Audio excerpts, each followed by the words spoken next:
Right. But anyway, so that like wore at me because it's just like, it just boggles my mind. It's just like, Google my name, like do anything. Like this is whatever. I mean, I'll get into that later, but.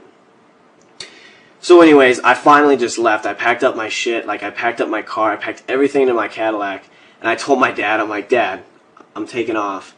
And he's like, all right, we'll see you later. And I left at night because like I was so used to working at night on the railroad. I'd work at like, I was on call on the railroad 24/7. Like you'd work for like 12 to 17-hour days, but you'd get a phone call at like 2 in the morning, have to be to work by 3:30, and then you'd work until 3:30 in the afternoon. And that was a college kid, you know what I'm saying? Like everybody else is like out partying and stuff. And like I've had the same work ethic. Like I know what it's like to work. Like ever since then, I've like not wanted to have a job at all. Like I want to be my own boss. Like I'm an independent contractor right now. Like I do my own stuff. Like whatever I want to do, I'll do it. Like I'll just skim by, like just to get by right now. And like I believe in God enough to where I know that somebody's like looking out for me and everything is going to be all right. Even though like there are tough times and stuff, and I've met a ton of people, and I mean I wouldn't trade it for the world, like all the things that I've been through and stuff. So like when I sit down and talk to people, you have unique experiences and stuff that like, nobody can take away. But I finally like packed up my stuff on December 18th, and I bounced. And I called my dad, and like when I left, he's like, "You like left to California?" I'm like, "Yeah." He's like, we didn't even give you like any of my Christmas presents. Like I left December 18th. Like Christmas is 7 or what? Like I do leave before Christmas. 7 days away. It's like, I mean, Christmas is like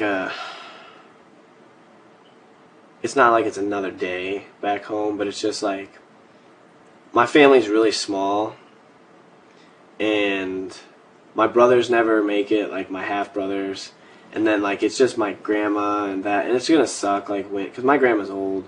You know, but I don't know. It's just like it just felt right at the time, and I just bounced. I just did, you know, whatever. I was 19, you know, so nobody can tell me nothing.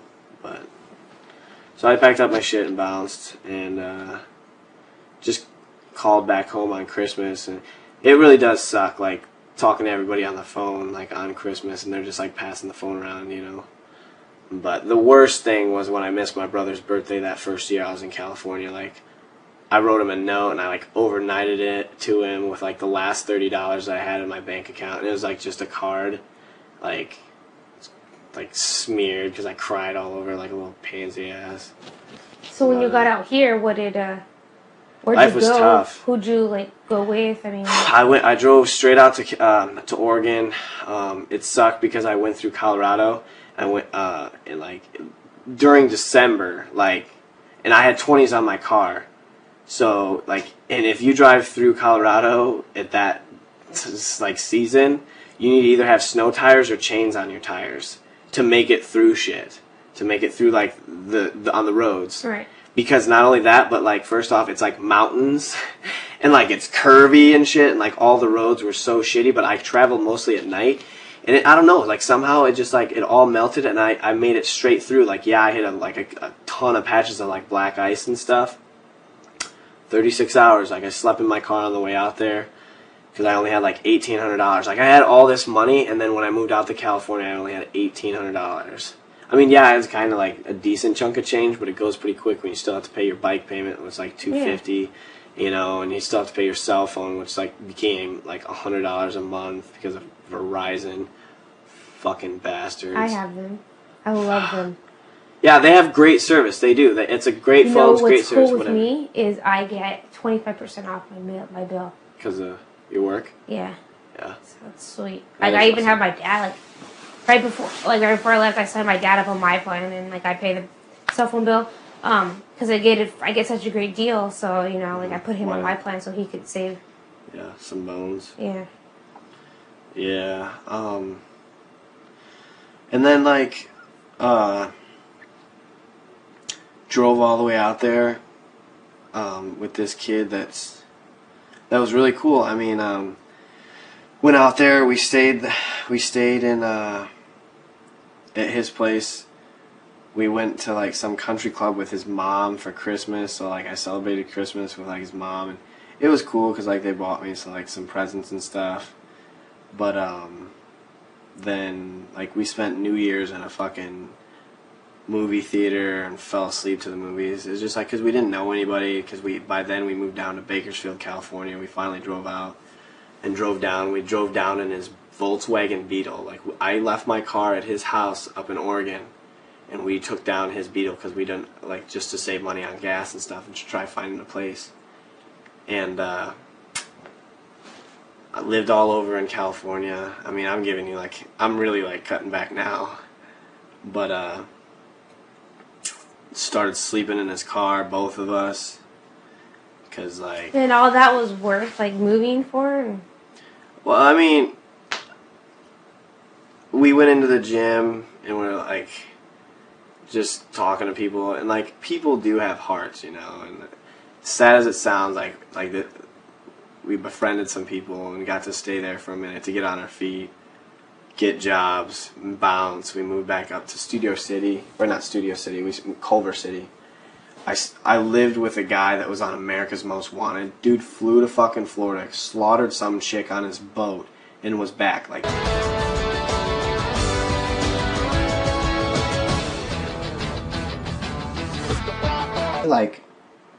I don't know. And this is just what I think, my opinion. Like, the people that get, like, just all tatted up, like, I'm just like, oh, they just want attention, you know? Like, it doesn't matter. Like, that's what they're going for. But a lot of these people, when you do get to know them, they actually are pretty nice. Yeah. Like, Lydia's a nice girl, you know? No, Lydia's been through a lot. Yeah. I mean, and that's what she was saying. I guess she was saying she's opened up to you and she didn't see it coming. No, yeah. She's like, you know, with all the bullshit, all these guys, she's just like, whatever. Screw it, you know? She's like, I understand that you had to do it. And she's like, but she looks me right in the eye. She goes, I don't plan on going home.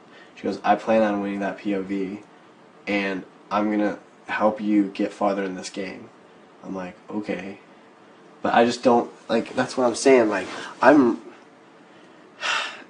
they are like, so are you doing this for your team, or are you doing this to, like, help yourself out?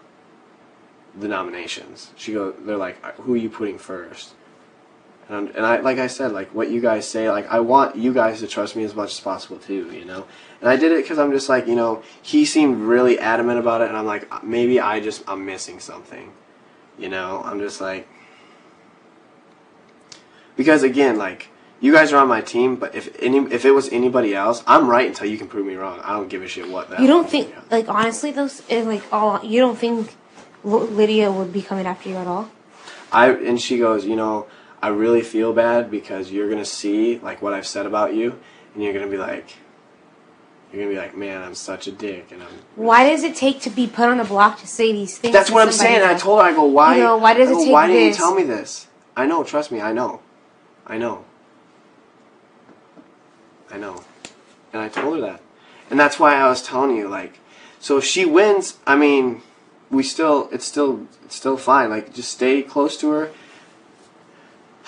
Shima could go home too. I'm not saying anything bad, but like, you know, when it comes down to it, if they somehow schmanagle their way out of it, holy shit, those fish are asleep. Sucks to sleep like that. Yeah, I bet you don't drool as much, probably. But I'm not trying to say like, hey, Shima's going home. I'm just saying. What really I'm sucks, not voting for Shima out. Listen, I gave my word, and I that's know something I don't that's go fine. back on. I know that's fine. But what I'm saying is like Shima, seriously, I don't think like needs the money. No. I don't think Shima will even wants to honestly. win. I don't think she'll last the game. I think she'll end up quitting before she lasts. Like literally, I truly, honestly think she will quit this game. Like I really do. Yeah. Not only that, but I don't even think she cares to win. I think she just cares to be here for a while. I think it's just that. Yeah. And I think Casey said it best. He's like, I think she just wants it to be a bullet point on a resume. Yeah. And I'm, you know. But right now she's on our side. Yeah. What are you looking at? You know? What are you looking at? Oh, that wooden thing by the door. Oh.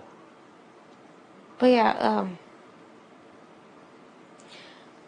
okay, two things. First off, how the fuck did we get back to talking to this? I really think she would, I guess I thought You know, and if she would have spoken before, you know what I'm saying, then maybe things are different. When people, nobody says anything, it's like, you know. But I really thought she would come after you. Honestly, I really did. I think she was playing you. I think she was being fake. All I'm That's saying my is, opinion. That's what my opinion was. 2, I for damn sure now she's coming after me. I just no, have, I have told a her, I sixth told her, I sense. told her, I told her, I told her. I go, you know, I go, just because you're talking to me, I go, that doesn't mean anything. I go, you know, you got to understand, I'm looking out for the people in my group. I go, if you start knocking one, like if one thinks, I go, their opinion weighs heavy on me. Like, I'm going to listen to them.